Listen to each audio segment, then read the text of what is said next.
In today's video, I'm going to teach you how to add subscribers to Mailerlite.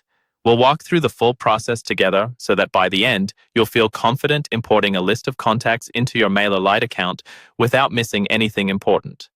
First, log into your Mailerlite dashboard. Once you're in, look for the main navigation menu, usually along the top or left side. Click on the section labeled Subscribers. This is where all of your contacts are managed.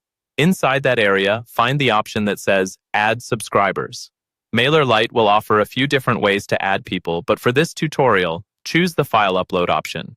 This is the best choice when you already have a list of subscribers stored in a file on your computer.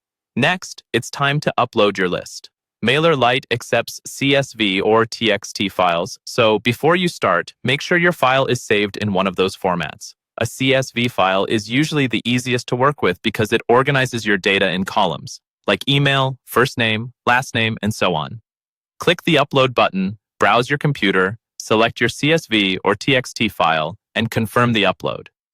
Give it a moment to process, especially if your list is large.